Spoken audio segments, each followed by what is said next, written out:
আসসালামু আলাইকুম। Hello everyone, কেমন আছেন সবাই? আশা করি সবাই ভালো আছেন। আলহামদুলিল্লাহ, আল্লাহ পাকের অশেষ মেহেরবানিতে আমিও ভালো আছি। প্রতিদিনের মতো নতুন আরও একটি ভিডিও আপনাদের সাথে শেয়ার করার জন্য চলে এসেছি। আমি আয়েশা সিদ্দিকা। আশা করি ভিডিওটা লাস্ট পর্যন্ত দেখবেন আর সবার ভালো লাগবে। ভালো লেগে থাকলে অবশ্যই আমার চ্যানেলটি সাবস্ক্রাইব করে বেল বাটনটি ওপেন করে রাখবেন, যাতে আমি যখনই যে ভিডিও ছাড়ি না কেন নোটিফিকেশন যেন আপনাদের কাছে চলে যায়। তো এই যে আজকে বিকালবেলা আমি আবার বের হলাম আমার ননদের সাথে। আপনারা হয়তো অনেকেই বলবেন যে আপু, আপনি প্রতিদিন বের হন, কি এত কাজ কিসের জন্য বের হন? আসলে আমি যখন আমার ননদের বাসায় আসি তখন আমার সব কাজগুলো একসাথে করে নিই, কারণ বাচ্চাদেরকে নিয়ে তো আমি বাসা থেকে বের হতে পারি না একা একা। যেহেতু আমার দুইটা বাচ্চাই ছোট, তো দেখা যায় কিছু কাজ থাকে যে যেগুলো ওদেরকে নিয়ে করা সম্ভব হয় না। তাই যখন বের হই তখন আমার শাশুড়ি মায়ের কাছে আমার বাচ্চাদেরকে রেখে তারপরে ননদের সাথে বের হই, যাতে বাসায় গিয়ে আর এই কাজগুলোর প্রেশার না নিতে হয়। তো যার কারণেই ননদের বাসায় আসলে পরে গিয়ে ননদের সাথে বের হওয়া হয়। সবগুলো কাজ একবারে শেষ করে দিয়ে তারপরে গিয়ে বাসায় যাই, কারণ আমি যেরকম ব্যস্ত থাকি তারপরে বাচ্চারাও ছোট ছোট, ওদেরকে নিয়ে বের হওয়াটা তো কষ্টকর। তারপরে আমার হাজবেন্ডও ব্যস্ততার জন্য আমাকে সময় দিতে পারে না। তো দেখা যায় অনেকগুলো কাজ থাকে, কাজ জমা হয়ে যায়। দেখা যায় এটা সেটা কেনা হোক বা বাজারের ক্ষেত্রে হোক বা একটা জিনিস বানাতে দেওয়া হোক, যে কোনো কিছুই হোক না কেন সেটা আমি করতে পারি না একা একা বা ওদেরকে নিয়ে। তো যার কারণেই গিয়ে ননদের বাসায় আসলে ননদকে সাথে করে নিয়েই বের হই, যাতে বাচ্চাদেরকেও রাখার মতো মানুষ থাকে আর আমার কাজগুলো যেন খুব সহজে হয়ে যায়। তো আজকে আমি একটু মার্কেটে এসেছি, কারণ আমার একটু বোরকার কাপড় কিনতে হবে। তো এজন্যই আর কি মূলত আসা। তো আরও কিছু টুকিটাকি বাজারও আছে, মার্কেট করার আছে। তো এজন্য আর কি মার্কেটে এসেছি। বাবুদেরকে নিয়ে বের হওয়া যায় না, ওদেরকে রেখে এসেছি আমার শাশুড়ি মায়ের কাছে। আর আমি আর আমার ননদ এসেছি। এই তো বোরকার কাপড় খুঁজছি, অনেক দোকান ঘুরে ঘুরে বেড়াচ্ছি কিন্তু ম্যাচিং করতে পারছি না। তো এখানে সেরকম বোরকার কাপড় নেই। অনেকগুলো দোকান ঘুরলাম, দেখলাম, কিন্তু সেরকম পাচ্ছিই না আর কি। তো এইটা গিয়ে আমার বোরকার কাপড়, বেবি পিঙ্ক কালার। তো এই কাপড়টা গিয়ে এখানে এই মার্কেটের ভিতরে নেই আর কি। তো আমাকে বলল যে আপনারা উত্তরাতে যান, উত্তরাতে গিয়ে এই কাপড় অনেক পেয়ে যাবেন। তো আর কি করার, ভাগ্য খারাপ, কিছুই করার নেই। তারপরও কয়েকটা দোকান ঘুরে ঘুরে দেখলাম যে পাওয়া যায় কিনা, কিন্তু কপাল খারাপ, কোনো দোকানেই পেলাম না।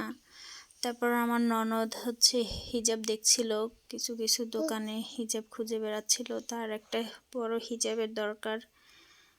তো এই তো মার্কেটে হাঁটাহাঁটি করছি, কিন্তু কোনো কিছুই কিনলাম না মার্কেট থেকে। হালকা পাতলা ছোটো মোটো কিছু জিনিস কিনেছি। এটা তো দোতলা, মার্কেটের দোতলায় গিয়ে কাপড়ের দোকান, আর নিচতলাতে গিয়ে কসমেটিক্স, খেলাধুলার জিনিস, তারপরে ব্যাগ, এগুলোই। তো আমরা নিচে উপরে ভালো ঘুরে ঘুরে দেখছিলাম। তো আমার এই বোরকাটা খুব পছন্দ হয়ে গিয়েছে, কিন্তু আমি তো কিনতে পারবো না, কারণ বোরকা কেনার মতো টাকা আমার হাতে এখন নাই। আমি বোরকা কেনার উদ্দেশ্যেও আসি নাই, তো যার কারণে আর বোরকাটা কিনতে পারলাম না। তো এখন একটু জুয়েলারির দোকানে ঢুকলাম। আমি ভেবেছি একটা আংটি বানাতে দিব। তো ওইখানে আর আপনাদের সাথে শেয়ার করতে পারলাম না, কারণ তারা হয়তো ভিডিও করাটা হয় তারা পছন্দ করে না হয়তো। তো যার কারণে ওখানে আমি গিয়ে যেগুলো কাজ করেছি, ওখানে একটা রিং বানাতে দিয়েছি, অষ্টধাতুর আংটি বানাতে দিয়েছি। তো ওটা আর আপনাদের সাথে শেয়ার করতে পারলাম না। তো এখন গিয়ে আবার নিচে চলে আসলাম। তো এই আর কি, নিচে চলে এসে কিছু দোকানে ঘুরছি, দোকান দেখছি, কারণ আমার একটা সাইড ব্যাগও নিতে হবে, আমার সাইড ব্যাগটা নষ্ট হয়ে গিয়েছে। তো দেখি কোন দোকান থেকে কি নেওয়া যায়। এখানে তো অনেক ধরনের দোকান আছে, অনেক ধরনের ব্যাগ কালেকশন আছে। তো দেখি যেখানেই ভালো হবে সেখান থেকেই নিব। মার্কেটে আসলে এদিকে যেদিকে চোখ যায় সেদিকেই শুধু কিনতে ইচ্ছা করে, যেদিকেই চোখ দেয় সেদিকেই শুধু কিনতে ইচ্ছা করে। মানে কেনার আর শেষ নাই, যত মন চায় তত কিনতে ইচ্ছা করে, দেখলেই শুধু কিনতে ইচ্ছা করে। এটা হচ্ছে গিয়ে মেয়ে মানুষের স্বভাব বলা চলে। প্রত্যেকটা মেয়ে মানুষই কিন্তু মানে সেটা কসমেটিক্স হোক বা ব্যাগ হোক, জুতা হোক, জামা হোক, যেটাই হোক না কেন কেনার জন্য তাদের মন সবসময় ছটফট করে। তো এই আর কি, আমি দোকানে আসলাম, দোকানে এসে কিছু ব্যাগ দেখলাম। তো এই ব্যাগটা আমার খুব ভালো লেগেছে, কিন্তু ব্যাগটার দাম অনেক বেশি। অনেক বেশি বলতে ব্যাগটা হচ্ছে গিয়ে 750 টাকা সে চেয়েছে, কিন্তু 650 টাকার নিচে একদমই দিবে না। তো আমার ননদ আবার বলল যে এটা কাপড়টা নষ্ট হয়ে যেতে পারে, তুমি ওয়াটারপ্রুফ কিছু ব্যাগ আছে সেগুলো নাও। তো অন্য একটা দোকানে এসে আমি এই ব্যাগটা পছন্দ করলাম। এই ব্যাগটাও অনেক সুন্দর হয়েছে, আমার খুব পছন্দ হয়েছে ব্যাগটা। কারণ এই ব্যাগটার ভিতরে অনেক কিছু নেওয়া যাবে, যেমন তুবার জন্য প্যাম্পাস, একটা পানির বোতল, তারপর আমার নামাজের হিজাব বা অন্যান্য ছোটো মোটো কিছু জিনিস নেওয়া যাবে। তো এই ব্যাগটাই হচ্ছে গিয়ে নিলাম 600 টাকা। তো যাই হোক, কিছুই করার নেই, দাম অনুযায়ী ব্যাগ অনুযায়ী দাম। তো ব্যাগটা নিয়ে তারপরে আমরা হাঁটতে হাঁটতে সামনের দিকে চলে আসলাম। এদিকে আবার অনেক খেলনা আসছে, তো আমি এগুলো দেখছিলাম, কারণ আমার ছেলে মেয়ের জন্য নেওয়া দরকার। আবার ওদের জন্য যখনই আসি কিছু না কিছু নেওয়াই হয়, কিন্তু ওরা তো একদম খেলনাপাতি নষ্ট করে দিয়ে তারপরে একদম ফেলে টেলে দেয়। ওদের যে কত খেলনা কিনে দিয়েছি তার কোনো হিসাব নেই। তো এটা ভেবে আর কোনো খেলনা ওদের জন্য কিনলাম না। তো আমরা মার্কেট থেকে বের হয়ে গিয়েছি, আর সামনেই দেখি যে একটা ইসের মানে বাদাম, বুট এগুলোর একটি ভ্যান দাঁড়িয়ে আছে। তো আমার শাশুড়ি মায়ের জন্য, আমার শাশুড়ি মায়ের যেহেতু অসুস্থ, মা তো সব খাবার খেতে পারে না, তো এজন্য আমি হচ্ছে গিয়ে এই মার জন্য কিছু বুট নিয়ে নিলাম। মা সব কিছু খেতে পারে না, কারণ মার তো ডায়াবেটিসটা অনেক বেশি বেড়ে গিয়েছে, যার কারণে তো আমরা দেখা যায় বাহিরে আসতে এটা সেটা খাই, এটা সেটা বাসায় কিনে নিয়ে যাই, মার খাওয়া হয় না, মা কি খেতে পারে না। এজন্য এই শুকনা বুট নিয়ে নিলাম মার জন্য। তো আরেকটু সামনে আসতেই দেখি এখানে অনেকগুলো কোয়েল পাখির বাচ্চা, তারপরে মুরগির বাচ্চা।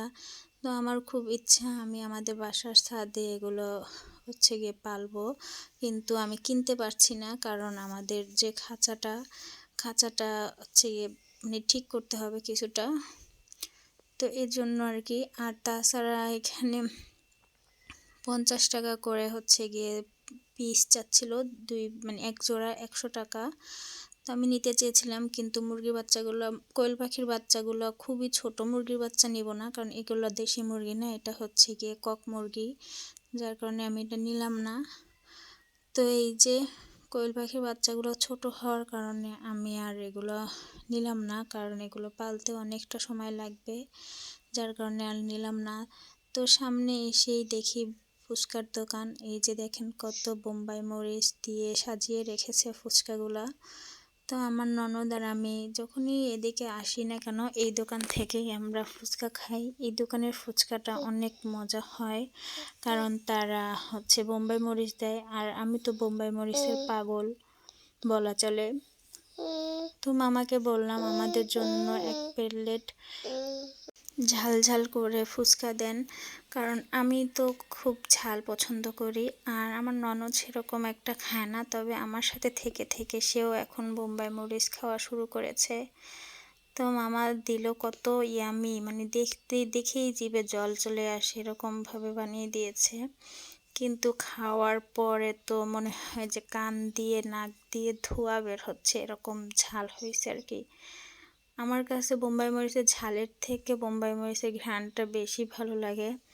তো তো ফার্স্টে আমার ননদকে দিয়ে ট্রাই করালাম, সে তো খেয়ে একদম মানে কি বলবো, তার যে কি মজা লাগছিল ফার্স্টে, কিন্তু দুই একটা খাওয়ার পরে শুরু হয়েছে গরম, গা দিয়ে ধোয়া বেরোচ্ছে, কান দিয়ে ধোয়া বেরোচ্ছে, এরকম একটা অবস্থা।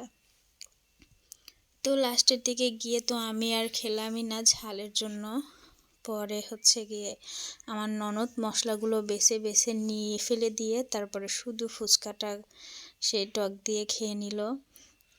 তো এরকমভাবে এবারে সে বলছিল যে আমি আর কখনো তোমার সাথে বোম্বাই মরিচ দিয়ে কিচ্ছু খাবো না, কারণ আজকে আমার অবস্থা খুবই খারাপ, জানি না বাসায় যাওয়ার পরে কি হবে। সত্যি বাসায় যাওয়ার পরে আমাদের অনেক খারাপ অবস্থা হয়েছিল, কারণ সারা রাত পেট ব্যথা করছিল, মানে এই ঝাল খাওয়ার পরে এত পেট ব্যথা করছিল যা বলার বাহিরে। তারপর আল্লাহ করছিলাম আল্লাহ যেন কোনো সমস্যা না হয়, বাসা পর্যন্ত যেন যেতে পারি। সারা রাত বাসায় বসে সারা রাত পেট ব্যথা করেছে। তো এই আর কি, এটা ফুচকা খাওয়া শেষ করে আমরা সামনে আসলাম একটু বাজার করার জন্য। এই যে হেঁটে যেতেই দেখি এখানে খুব সুন্দর সুন্দর সিম বিক্রি করছে 30 টাকা কেজি করে। তো আমি 1 কেজি সিম নিয়ে নিলাম। তারপরে এই যে কাঠের সব জিনিসপাতি এখানে আছে, দেখলাম দেখি কিছু নেওয়া যায় কি না। তো সেরকম কোনো কিছু পছন্দ হলো না, তারপরও যে মানে প্রয়োজনীয় কোনো কিছু পছন্দ হলো না এখানে, তো এই জন্য আর নিলাম না, শুধু দেখেই গেলাম। একটা রুটি বেলনার দরকার ছিল, কিন্তু এটা ওরকম ভালো ছিল না, যার কারণে আর নেওয়া হলো না। দেখছিলাম, নেওয়ার জন্যই দেখছিলাম, কিন্তু মানে যেরকম আমি চাচ্ছিলাম যে হাতলটা একটু চিকন হবে, মাঝখানের টুকু একটু মোটা হবে, কিন্তু ওরকমটা আর কি খুঁজে পেলাম না। তো এই আর কি, এখান থেকে আমরা আবার সামনের দিকে হাঁটা শুরু করেছি। তো সামনের দিকে আসতেই আবার দেখি মানে এই জায়গাটাতে না অনেক কিছু পাওয়া যায়। মানে আমাদের তো এদিকে আমাদের এলাকার রাস্তাটা তো খারাপ, মানে ভেঙে ফেলছে, যার কারণে হচ্ছে রাস্তায় রিক্সা চলাচল করে না, কিন্তু রাস্তার পাশ দিয়ে হচ্ছে গিয়ে এত জিনিস বসে থাকে, মানে হেঁটে হেঁটে অনেক জিনিস কেনা যায়, মানে কম দামে, খুব ভালো লাগে। তো এই জন্য আর কি আমার এখানে আসলে মেলার মতো লাগে। তো আমি আবার একটা ঝুড়ি নিতে চাচ্ছিলাম বাচ্চাদের খেলনা রাখার জন্য, কিন্তু সেই ঝুড়িটা বাহিরে পেলাম না, তো এই জন্য দোকানে আসলাম। দোকানে এসে তারপরে এই যে এখানে ঝুড়ি নিলাম, কিন্তু ঝুড়িটার দাম অনেক বেশি বলতে 200 টাকা, 220 টাকা, সে 200 টাকা রাখবে বলছে। তো আমি আর করলাম না কিনে বাসায় চলে আসলাম। ভাবলাম যে খেলনা রাখার জন্য ওই 200 টাকা দিয়ে ঝুড়ি কিনবো, তার থেকে যাই বাসায়। তো এই যে বাসায় চলে আসলাম, বাসায় একটি বিস্কিটের কার্টুন আছে, ওইটাই ওদের খেলনা রাখার জন্য দিব ভেবেছি। তো আজকে ভিডিওটা এখানেই শেষ করছি। আপনারা সবাই ভালো থাকবেন, সুস্থ থাকবেন, আমাদের জন্য দোয়া করবেন। আল্লাহ হাফেজ।